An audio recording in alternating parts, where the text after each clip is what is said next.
तर त्या मिळाल्यावरती आपण त्याचा दुरुपयोग कसा करायचा नाही असं गुरूंनी बरोबर सांगितलं. तर त्याच्यामुळे त्याला काय काय सहन करावं लागलं आणि मग त्याची गती कशी झाली. तर ही गोष्ट आपल्याला लक्षात ठेवायची कालच्या याचं कन्क्लुजन जे आपण म्हणतो सार. तर आज 19वं प्रकरण आहे. माझे गुरु कलकत्त्यात असूनही श्रीरामपूरमध्ये प्रकट होतात. तर नास्तिकवादाचे संशय मला वारंवार पछाडीत असे असून एक क्लेशकारक तर्क मधून मधून मला त्रास देतो. आत्म्याच्या स्वरूपाविषयी अद्याप काही संभवनीय तर्क असू शकणार नाहीत का? म्हणजे अजूनही त्यांना असं वाटतंय की आपल्याला जे हवंय ते मिळालं नाहीये. तर म्हणून ते मधून मधून त्यांच्या डोक्यामध्ये असं त्यांना तर्कवितर्क येत राहतात. मनुष्याने जर आत्मशोधनाची काही एक खटपट केली नाही तर त्याच्या खऱ्या अंतिम भवितव्यापासून तो वंचित राहणार आहे.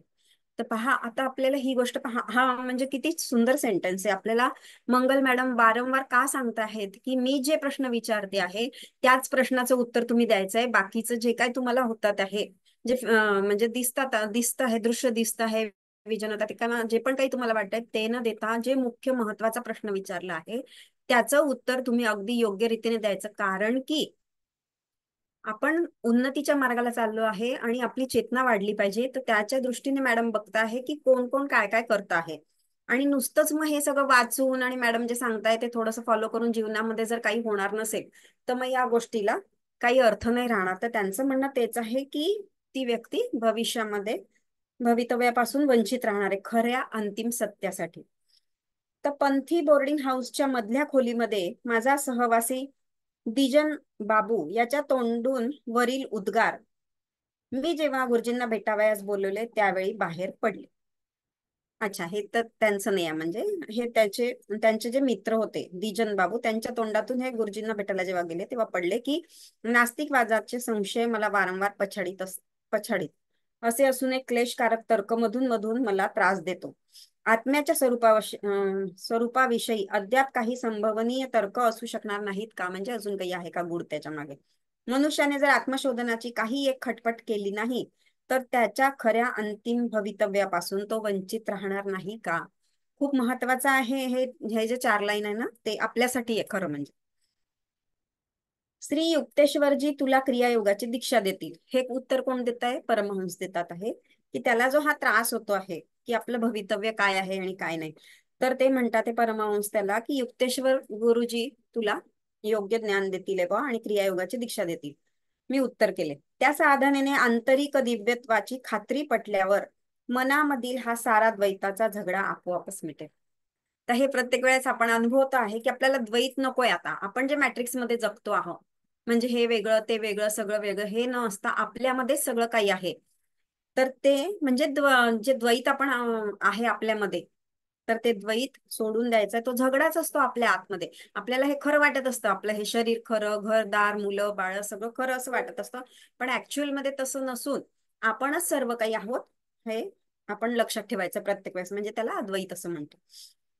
त्या दिवशी संध्याकाळी दिजेन माझ्याबरोबर आश्रमात आला. गुरुजींच्या सान्निध्यात माझ्या मित्राच्या म- मनाला इतकी आध्यात्मिक शांती मिळाली की पुढे तो आश्रमात वारंवार येऊ लागला. दैनिक जीवनातील किरकोळ गोष्टींनी माणसाच्या अतिगूढ अशा गरजा भागत नाहीत. पहा, इथले इथे एक एक वाक्य इतके महत्वाचे दिले की दैनिक जीवनातील किरकोळ गोष्टींनी माणसाच्या अतिगूढ अशा गरजा भागत नाही. अतिगूढ म्हणजे ज्याला खरोखर आत्मस्वरूपाची तळमळ असेल त्याची ती तळमळ वाढत जाते आणि त्याची ती तळमळ म्हणजे पूर्ण अशी भागत नाही. त्याची जी गरज आहे, त्याला जे हवंय, ती व्याकुळता ती का नाही भागत? कारण की आपण या सगळ्या गोष्टींमध्ये अडकलोय दैनंदिन जीवनातल्या. ज्ञान प्राप्त करून घेण्याची सुद्धा माणसाची एक नैसर्गिक भूक असते.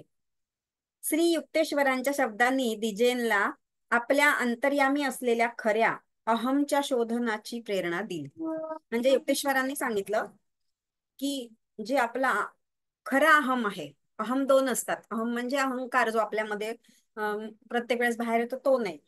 खरा अहमचा शोध म्हटलंय त्यांनी. अहम म्हणजे आत्मस्वरूपाचा. क्षणिक जीवनाच्या क्षुद्र अहम भावनेने त्याचे समाधान होईना. तर त्यांचं म्हणणं तेच आहे की हा क्षुद्र आहे, हा जो अहम बाहेर येतो मी. म्हणजे पहा, जे आध्यात्मिक उन्नती करतात आणि पुढे जातात त्यांच्यामध्ये हा अहंकार जो आहे जो क्षुद्र अहंकार म्हणतो आपण त्याला, दोन प्रकारचे आहे, स्थूल आणि सूक्ष्म अहंकार. तर सूक्ष्म अहंकार हा आध्यात्मिक जे प्रगती करतात त्यांचा जास्तीत जास्त बाहेर येत असतो. आणि नॉर्मल लोकांचं आपल्यासारखे जे जीवन जगतात त्यांचा पण हा अहंकार असतो की मी म्हणजे मी सुलक्षण आहे, माझं हे घर आहे, मी हे करते, मी सगळं घरातलं करते, किंवा मी नोकरी करते. हा वेगळा अहम आहे. आणि जो सूक्ष्म अहम आहे तो सुद्धा जेव्हा आध्यात्मिक प्रगती तुमची वाढते तो सुद्धा बाहेर येत असतो नेहमी सारखा सारखा. म्हणून या लोकांचं पण पतन होत असतं. तर ह्या दोन्ही गोष्टींच्या दोन्ही ज्या आहे ते कंपॅरिझन कधी पण लक्षात ठेवायचे की कोणता अहम आहे हा आपला. तर ते तेच म्हणतात आहे की अंतर्यामी असलेल्या खऱ्या अहमच्या शोधनाची प्रेरणा त्यांना दिली. क्षणिक जीवनाच्या क्षुद्र अहम, क्षणिक म्हणजे हे सांसारिक आपण जे जगून राहिलो, हे माझं ते माझं, द्वेष राग अहंकार, तर त्याच्या तो क्षुद्र जो अहम आहे त्या भावनेने त्याचे समाधान होईना. डिजेन आणि मी दोघे श्रीरामपूर कॉलेजमध्ये बीएचा अभ्यास बरोबर करीत होतो. दररोज अभ्यासाचे वर्ग संपले की मग नंतर आश्रमापर्यंत बरोबर चालत चालत जाण्याचा आम्हाला सराव झाला. श्री युक्तेश्वर बहुधा दुसऱ्या मजल्यावर बाल्कनीत उभे असायचे आणि तिथूनच आमचे स्वागत करायचे. एके दिवशी दुपारी आश्रमातील एक तरुण रहिवासी कनई आम्हाला दारावरच भेटला व आमचा हिरमोड होईल अशी बातमी देऊन गेला. गुरुजी आता येथे नाहीत. काही तातडीच्या निरोपाहून ते कलकत्त्याला निघून गेले आहे. दुसऱ्या दिवशी गुरुजींकडून मला एक पोस्टकार्ड मिळाले. बुधवारी सकाळी मी कलकत्त्याहून निघेल. त्यांनी लिहिले होते, तू आणि दिजेन दोघे सेरामपूर स्टेशनवर सकाळी 9च्या गाडीत भेटा. बुधवारी सकाळी सुमारे 8:30 वाजता माझ्या मनात श्री युक्तेश्वरांचा दूरध्वनीद्वारा संदेश सारखा थडकू लागला. दूरध्वनी सारखा म्हणजे फोनवरून जसं आपल्याला एखादी बातमी कळते तसं यांना इन्स्टिंक्ट आतून येत होत्या. की काय येत होते त्यांना, की बुधवारी सकाळी सुमारे 8:30 वाजता त्यांच्या लक्षात येत होतं सारखं की मला निघायला उशीर झालेला आहे. म्हणजे आतला आवाज त्यांना सांगत होता की युक्तेश्वर म्हणतात की मला निघायला उशीर झालाय, 9च्या गाडीला माझी वाट पाहू नका. नुकताच हाती आलेला निरोप मी दिजेनला कळविला. तो कपडे करून बाहेरच निघाला होता. मग दिजेनला त्यांनी सांगितलं की मला असा आतमधून निरोप येतोय बा, म्हणजे असं वाटतंय मला की बहुतेक त्यांचं निघायला उशीर झाल्यामुळे असं असं त्यांना वाट नका बघू सांगितलंय त्यांनी.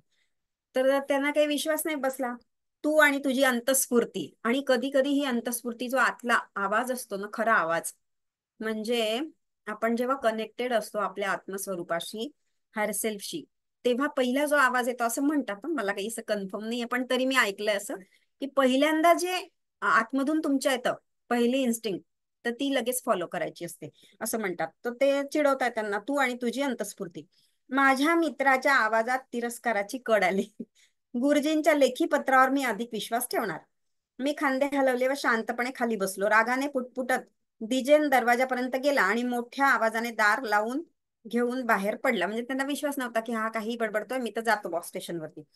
खोलीत जरा अंधार होता म्हणून मी जरा रस्त्याकडे असलेल्या खिडकीकडे पुढे सरकलो.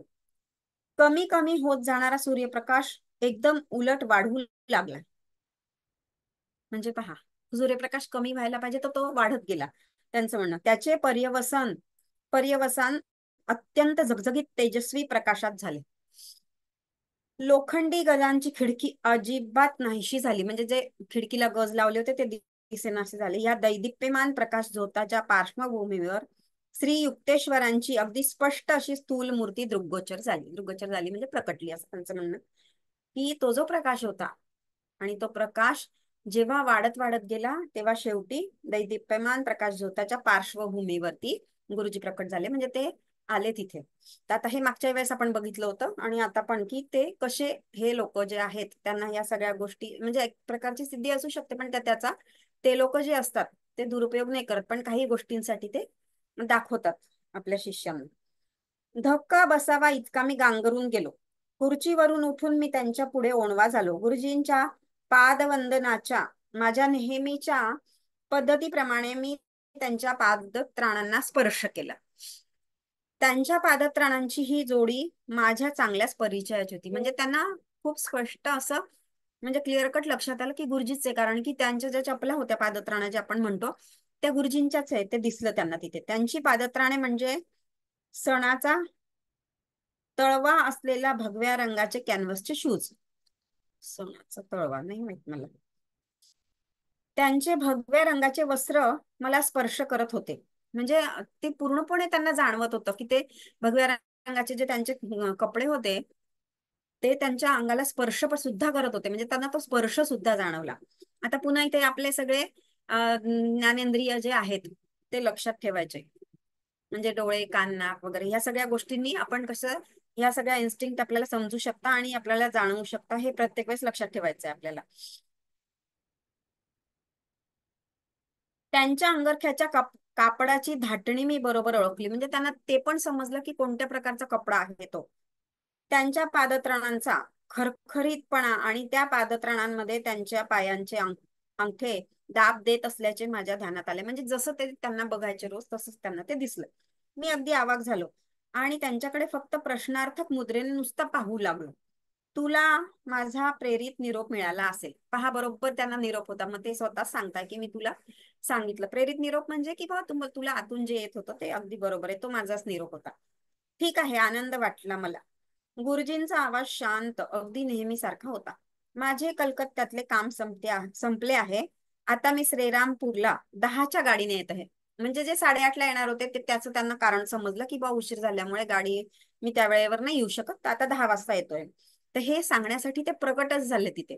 प्रकट झाले म्हणजे त्यांना जे होतं की ते इकडून तिकडे जाऊ शकत होते कुठेही, हे सूक्ष्म रूपाने किंवा प्रकट रूपाने पण ते लोक जाऊ शकतात. तर तसं त्यांना ते दिसलं. मी फक्त शुंभासारखा त्यांच्याकडे पाहत राहिलो. हे पाहून युक्तेश्वर बोलू लागले, हे काही माझे भूत नाही. रक्त मांसाचा हा माझा खराखुरा देह आहे. पृथ्वीवर ज्याचा अनुभव क्वचितच मिळू शकतो. म्हणजे पृथ्वीवर सगळ्यांनाच हा अनुभव नाही मिळत, तर पण क्वचित मिळू शकतो काही जणांना. असा हा अनुभव तुला घडवून आणण्यास मला परमेश्वराने आज्ञा केली. म्हणजे त्यांनाही ते आत्मधूनच आलं बा असं आपण म्हणू शकतो. कारण की आपण सगळं आहोत, परमेश्वर आणि युक्तेश्वर गिरी पण आपणच आहोत आणि परमहंस योगानंद वगैरे सगळे सगळे आपण. तर त्यांनाही ते आतून आलं. मला स्टेशनवर भेट. दिजेनला आणि तुला मी तुमच्याकडे येताना दिसेल. त्यावेळी माझ्या अंगावर कपडे आता आहेत तसेच असतील. माझ्या अगोदर एक दुसरा उतारू येईल. म्हणजे त्यांच्या आधी एक जण उतरेल. एक लहानसा मुलगा हातात एक चांदीचा लोटा घेऊन येताना दिसेल. म्हणजे खूण त्यांनी सांगितली बरोबर की हे तू लक्षात ठेव. गुरुजींनी माझ्या मस्तकावर दोन्ही हात ठेवले व आशीर्वादाचे शब्द ते पुटपुटले. ज्यावेळी त्यांनी तबे आसी, तबे आसी म्हणजे हा बंगाली शब्द आहे, निरोप घेण्याच्या वेळचा बंगाली शब्द, शब्दशः अर्थ घेतला तर विरोधाभास आहे. तर मी आता येतो. म्हणजे मी आता येतो म्हणजे आता आता इथून जातो आणि परत येतो थोड्या वेळाने, असं त्यांचं म्हणणं आहे ते. ह्या निरोप घेण्याच्या वेळेचे शब्द उच्चारले तेव्हा मी एक विलक्षण चमत्कारिक घरघरणारा आवाज घरघरणारा आवाज ऐकला. तर घरघरण्याचा अर्थ दिलाय दैहिक परमाणूंच्या स्थूल स्वरूपाचा जेव्हा नाश होतो त्यावेळी होणारा एक विशिष्ट ध्वनी. म्हणजे ह्या ज्या सूक्ष्म प्रगट होण्याच्या त्या काही कृती असतील किंवा क्रिया असतील किंवा काही त्यांच्या मागे त्या कन्सेप्ट असतील, तर सूक्ष्म परमाणूंच्या द्वारे होतं असं त्यांना म्हणायचं आहे. आणि त्यावेळेस असा काहीतरी आवाज येतो असं त्यांना सांगायचं की तो आवाज त्यांना आला, त्यांनी ऐकला. त्या विदारक प्रकाशात त्यांचा देह वितळू लागला. गुरुजींचा प्रथम त्यांची पावले व पाय नाहीसे झाले, नंतर धड व डोके. जशी एखादी कागदाची सुरनळी गुंडाळत जावी तसे त्यांचे शरीर गुंडाळत नाहीसे झाले. अगदी शेवटच्या घटकेपर्यंत त्यांची बोटे माझ्या केसांवर ठेवलेली मला वाटत होती. म्हणजे डोक्यावर ठेवली होती. दैदिप्यमान प्रकाश अंधुक होऊ लागला आणि माझ्या समोर ती गजांची खिडकी आणि फिक्का सूर्यप्रकाश याखेरीज काहीच नाही उरले. म्हणजे पूर्ववर्ती स्थिती जी होती ती दिसायला लागली. मी अर्धवट गुंगीत होतो. चित्तभ्रम तर नाही ना झाला मला, असे मी माझ्या मनाला विचारित होतो. चेहरा हिरमुसलेला असा दिजेन खोलीत प्रवेश करीता झाला. परत दिजेन आला, त्याला काही मिळाले नाही गुरुजी. 9च्या गाडीला काय आणि 9:30च्या गाडीला काय, गुरुजी दिसलेच नाही. म्हणजे तो 2 गाड्या बघून आला. थोड्याशा क्षमा याचनेच्या स्वर आवाजात माझ्या मित्राने ही घोषणा केली. म्हणजे बा तू म्हणत होतो ते बरोबर आहे असं त्याला म्हणायचंय. चल, मला माहिती आहे की ते 10 वाजता येतील. परत परत ते त्याला म्हणता की चल आता 10 वाजता येतील आपण जाऊ. मी दिजेंचा हात धरला, त्याला जबरदस्तीने बाहेर काढले. त्याने पुष्कळ कुरकुर केली. त्याला मग आता विश्वासच नाही बसला की बा कसं काय हे परत कुठून येणार आहे हे थोड्या वेळात. त्याला मी जुमानले नाही. 10 मिनिटात आम्ही स्टेशनच्या आवारात शिरलो. गाडी प्लॅटफॉर्मवर येत येत धुसफूस करीत थांबण्याच्या बेतात आली होती. सगळी गाडी गुरुजी भोवतीच्या गुरुजींभोवतीच्या तेजोवलयाच्या प्रकाशाने भरून गेली आहे. ते पहा तेथे. मी एकदम आनंदाने ओरडलो. म्हणजे तो प्रकाश जो त्यांना तेव्हा दिसला असेल तो पूर्ण संपूर्ण गाडीच्या तिथून गाडीभर त्यांना दिसत होता. दिजेन चेष्टा करीत हसत म्हणाला, स्वप्नात आहेस की काय तू? हे फक्त त्यांनाच दिसलं बा असं, त्याच्यामुळे ते असं म्हणताय. आपण येथे थांबूया. नंतर मी माझ्या मित्राला, गुरुजी आता आपल्याला कशा तऱ्हेने भेटतील याचा तपशील सांगू लागलो. जसं त्यांनी सांगितलं गुरुजींनी, की असं असं दिसेल, आधी एक मनुष्य उतरेल, त्याच्या हातात चांदीचा लोटा आहे, मुलगा. माझे वर्णन संपत आहे तोच युक्तेश्वर दृष्टीपथात आले. थोड्याच वेळापूर्वी त्यांच्या अंगावर जे कपडे मी पाहिले होते, अगदी तेच कपडे त्यांच्या अंगावर असलेले मला आढळून आले. ते सावकाश एका लहान मुलाच्या पाठोपाठ येत होते. त्या मुलाच्या हातात एक चांदीचा लोटा होता. म्हणजे अगदी बरोबर त्यांना जे दृश्य दिसलं होतं तेच. एक क्षणभर माझ्या अंगातून भीतीची एक थंडगार उर्मी लहरून गेली. अनुभव इतका विलक्षण, कोणाचा विश्वास बसायचा नाही खरोखरी. मला असे वाटू लागले की हे 20व्या शतकातील भौतिकवादी जडवादी जग माझ्यामधून घसरून चाललेले आहे. समुद्र समुद्रावर पीटरच्या समोर येशू अवतीर्ण झाला अशा प्राचीन काळात मी वावरत आहे की काय मला कळेल. अर्वाचीन काळातील ख्रिस्त योग्या समान असे युक्तेश्वर जेव्हा दिजेन व मी अगदी मुखस्तंभासारखे उभे होतो त्या ठिकाणी आले, तेव्हा गुरुजींनी माझ्या मित्राकडे पाहून हास्य केले व म्हणाले, मी तुला सुद्धा संदेश पाठवला होता पण तुला तो ग्रहण करता आला नाही. किती महत्वाचं वाक्य आहे पहा. म्हणजे असे जे संदेश आपल्याला सुद्धा येत असतात, पण कसं आहे की आपण इकडे तिकडे भरकटलेलो असल्यामुळे आपल्याला त्याची जाणीव नाही होत. आणि आणि जो खरा ज्ञानी असतो किंवा जो आध्यात्मिक मार्गामध्ये पुढे गेलेला असतो, ज्याची चेतना वाढलेली असते, तर अशा व्यक्तीला ह्या सगळ्या घटना आणि हे सगळं दृश्य वगैरे सगळं दिसत असतं. म्हणजे ते म्हणतात की मी दिजेन तुला पण पाठवलं होतं संदेश, पण तुला ते कळलं नाही. दिजेन गप्प होता, पण तो माझ्याकडे संशयी नजरेने पाहू लागला. आम्ही नंतर गुरुजींना आश्रमापर्यंत पोहोचवले आणि नंतर माझा मित्र आणि मी श्रीरामपूर कॉलेजकडे जावयास निघालो. दिजेन रस्त्यावर मध्येच थांबला. त्याच्या नसानसातून क्रोध उफाळत होता.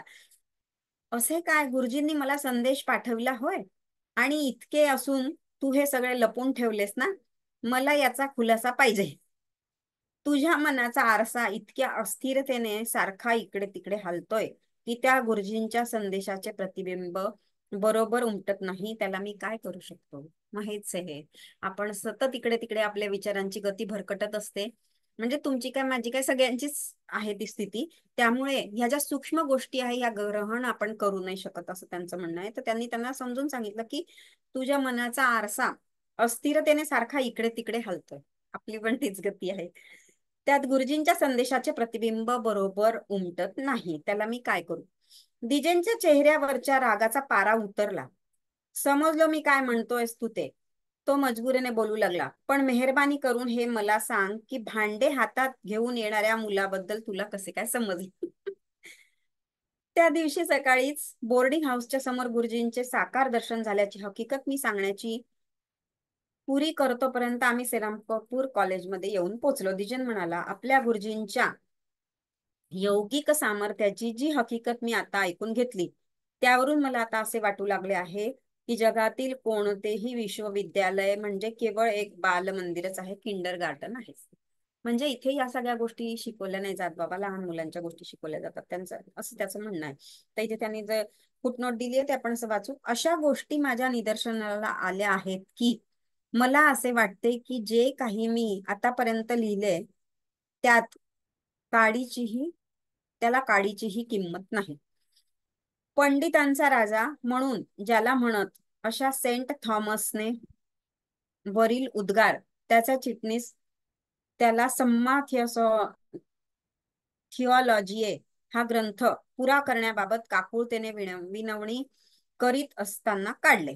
तर हे त्याच्यातलीच आहे, तिकडचं बायबलचं जे आपण आहे त्याच्यापैकी. इसवी सन 1273 मध्ये एके दिवशी नेपल्स मध्ये मधील एका चर्चमध्ये धर्मविधी चालू होता. सेंट थॉमसने आपल्या डोळ्यांसमोर एक उदात्त गूढ दृश्य पाहिले. दिव्य ज्ञानाच्या वैभवपूर्ण दर्शनाने तो इतका भारावून गेला की त्यापुढे त्याने बुद्धिमंतांच्या कोणत्याही गोष्टीकडे लक्ष दिले नाही.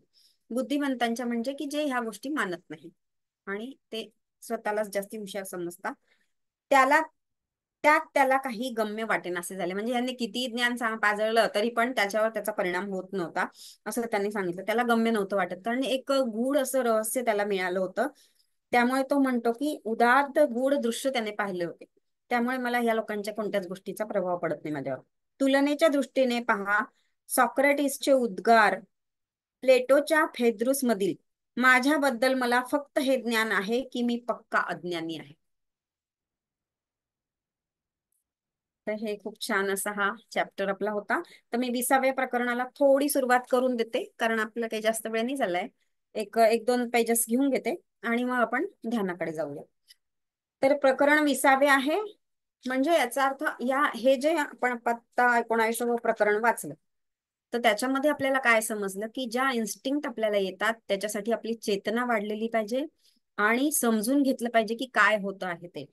तर कसं होतं की आपलं सगळं लक्ष इकडे तिकडे तिकडे भरकटलेलं असल्यामुळे आपल्याला त्या सगळ्या गोष्टी समजत नाही. म्हणून मन स्थिर करणं, त्याच्यासाठी ध्यान करणं आणि ज्या ज्या गोष्टी मॅडम फॉलो करायला सांगतात ते आपल्याला, तर त्या गोष्टी सूक्ष्मातील सूक्ष्म गोष्टींकडे आता आपण लक्ष द्यायचं आहे.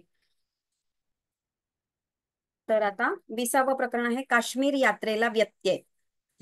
काश्मीर यात्रा अजून सुरू आहे. बाबा, उन्हाळ्याच्या सुट्टीत हिमालयाच्या पायथ्याशी मी सहलीला जाणार आहे. तेव्हा गुरुजींना आणि माझ्या 4 मित्रांना घेऊन जाणार आहे. काश्मीरचे 6 रेल्वे पास व प्रवास खर्चाकरिता पुरेसे पैसे द्याल का? म्हणजे परमहंस आपल्या वडिलांना म्हणता, एक तर ते रेल्वेमध्येच होते आणि यांची इच्छा होती की गुरुजींबरोबर आणि मित्रांसोबत जावं, म्हणून ते त्यांना प्रश्न विचारतायत. माझ्या अपेक्षेप्रमाणे वडील गदगद हसले. तीच बनावट गोष्ट सांगून देण्याची ही तुझी 3री वेळ आहे. म्हणजे 3दा त्यांचा तो प्रयत्न फसला होता. अशीच विनंती तू गेल्या उन्हाळ्याच्या सुट्टीत आणि त्याच्याही अगोदरच्या वर्षी केली नव्हतीस काय? अगदी शेवटच्या घटकेला युक्तेश्वर जायचे रद्द करतात. त्यांना पण अनुभव होता की ते, पण ते त्याच्या मागचं जे कारण होतं ते आपल्याला त्यांना लक्षात येत होतं, म्हणजे की काहीतरी त्याच्या मागे कारण असल्यामुळे ते वेळेवरती रद्द करायचे. हे खरे आहे बाबा की गुरुजी काश्मीरला, आता काश्मीर बद्दल फुटनोट दिली आहे, गुरुजींनी याबाबत जरी काही खुलासा केला नाही तरी या दोन्ही उन्हाळ्यांमध्ये काश्मीरला आपण का जाऊ नये याचे कारण त्यांना अगोदर माहीत असावे की त्यांना तिकडे दुखणे यायची अद्याप वेळ आली नव्हती. म्हणजे त्यांचं म्हणणं आहे, गुरुजींनी काही खुलासा नाही केला पण त्यांना असं वाटत होतं. तर हे कळेलच आपल्याला पुढे काय आहे. हे खरे आहे बाबा की गुरुजी काश्मीरला जाण्याबाबत नक्की मला सांगत नाहीये. म्हणजे याने 2-3दा त्यांना विचारून बघितलं असेल की चलता का चलता का, पण त्यांनी फिक्स असं काही सांगितलं नाही की मी येईल की नाही हो वगैरे. पण मी जर त्यांना सांगितले की तुमच्याकरिता मी अगोदर तिकिटे काढून ठेवली आहे, तर मग ते प्रवास करायला कसे तरी यावेळी कबूल होतील. म्हणजे हे जिद्दीलाच पेटले होते. त्यावेळी वडिलांची खात्री पटली नाही.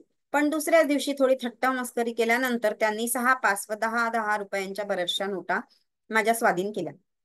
तुझ्या या तात्विक प्रवासाला अशा काही प्रत्यक्ष आधारांची खरोखर जरुरी आहे असे मला वाटत नाही. तरी पण असू दे. त्यांनी भाष्य केले. त्या दिवशी दुपारी श्री युक्तेश्वरांकडे जाऊन त्यांना ही सामग्री दाखवली. माझा उत्साह पाहून त्यांनी कौतुकपूर्ण स्मित केले, पण शब्दात ते गुंतले नाही. जायची माझी इच्छा आहे, पाहूया. अंदाज त्यांनी सांगितला, पाहू आता वेळेवरती काय होतं ते. आश्रमातील आश्रमातील त्यांचा लहानसा शिष्य गनाई यालाही मी बरोबर यायचे म्हणून सांगितले. त्यावेळीही गुरुजी काहीही बोलले नाही. बाकीच्या तिघाही मित्रांना मी सांगून टाकले, राजेंद्रनाथ मित्र, ज्योतीन ऑडी, आणखी एक मुलगा. आमचा निघावयाचा दिवस पुढला सोमवार ठरला. शनिवारी आणि रविवारी मी कलकत्त्याला घरीच राहिलो. आमच्याकडे माझ्या एका चुलत भावाच्या लग्न समारंभाचे काही धार्मिक विधी चालू होते. सोमवारी अगदी पहाटे माझे प्रवासाचे सामान घेऊन मी श्रीरामपूर येऊन दाखल झालो. राजेंद्र मला आश्रमाच्या दाराशीच भेटले. गुरुजी बाहेर गेले आहेत फिरावायला, यायचे नाही म्हणते. मस्त आहे. मी जितका रागावलो तितकाच हट्टास पेटलो. म्हणजे मी ते मागच्या वेळेस तुम्हाला सांगितलं की ते प्रत्येक गोष्ट इथे एक्सप्रेस करत होते, की ते रागीट पण होते, हट्टी पण होते. आपण कसं करतो की आपण चांगल्या चांगल्याच गोष्टी आपल्या दर्शवतो ना, आपल्यामध्ये जे वाईट गुण आहे ते लपून ठेवतो. पण इथे ह्या लोकांचं तसं नसतं. त्यांनी ते तिथे किती स्पष्टीकरण बरोबर दिलंय की मी जितका रागवलो तितकाच हट्टास पण पेटलो. आमची काश्मीरची सफर कल्पितच होती. अशी चेष्टा करायला मी वडिलांना तिसरी संधी देणार नाही. बाकीचे आपण जाऊ, मग गुरुजी नाही आले तर ठीक आहे, पण माझ्या वडिलांना मी अशी संधी नाही. ते चेष्टा करत होते ना वडील की तिसऱ्यांदाही तुझं तेच होईल का काय. तर मग त्यांनी ठरवलं की गुरुजी नाही आले तर आपणच जाऊ बा. राजेंद्र कबूल झाला. एकदा एखादा नोकर मनुष्य मिळतो का हे पाहण्याकरिता मी आश्रमाच्या बाहेर पडलो, कारण कनाई काही गुरुजींच्या शिवाय सफरीला बाहेर पडणार नाही हे मला माहित होते. तर स्वतः बरोबर नेण्यासाठी त्यांना एखादा नोकर पाहिजे होता आणि सामानाकडे पाहायला कोणीतरी जरुरी होते. आमच्या घरी पूर्वी काम करीत असलेल्या नोकराची, बिहारीची मला यावेळी आठवण झाली. तो आता श्रीरामपूरला एका शाळा मास्तराकडे कामास होता.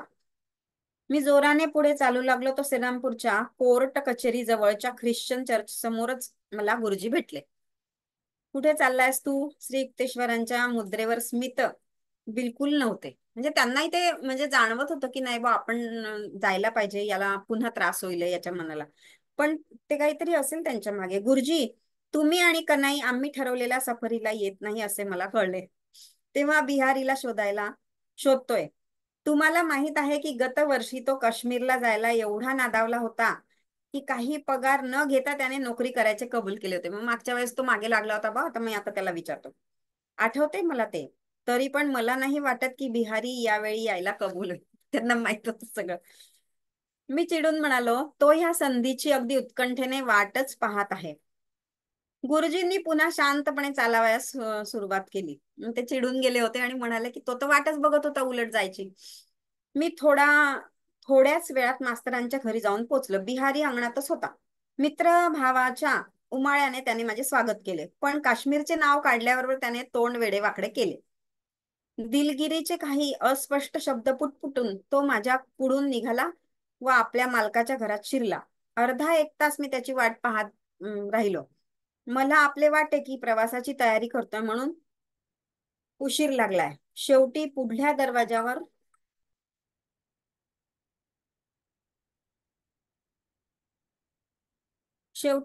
दरवाज्यावर मी थाप मारली. बिहारी मागच्या जिन्याने केव्हाच निघून गेला. साधारण 30 एक मिनिटे झाली असावीत. एका माणसाने मला माहिती दिली.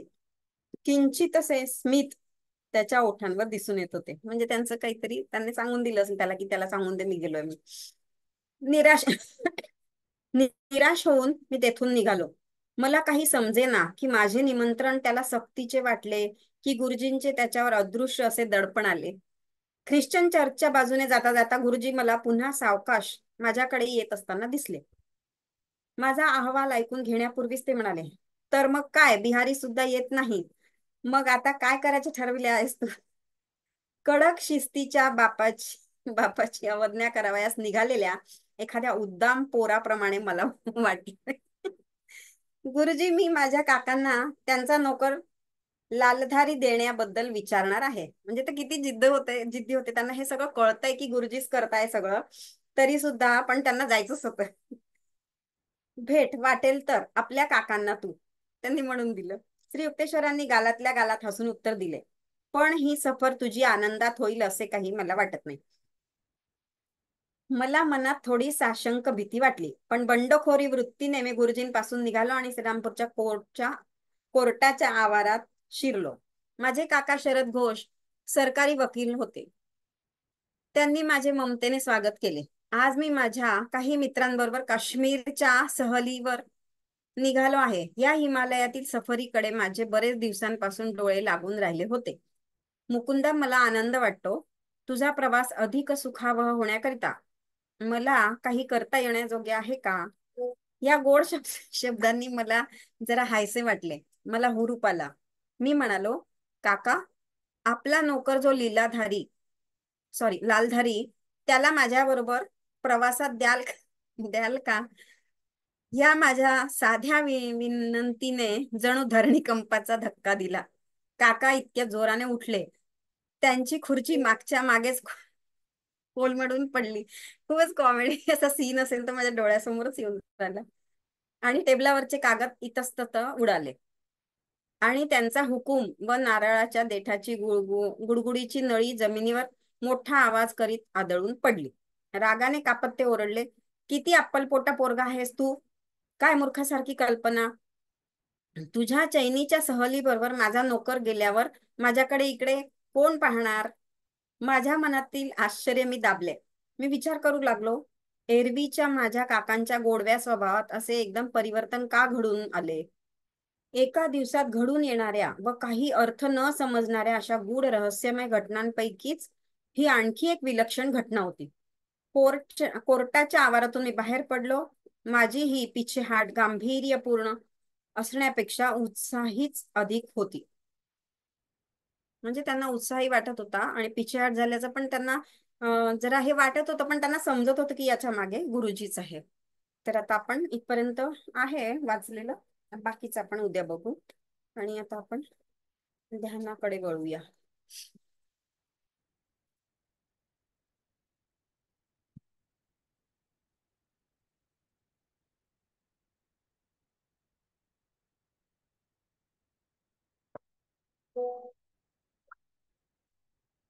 तर सगळ्यांनी ध्यानाच्या अवस्थेत बसा.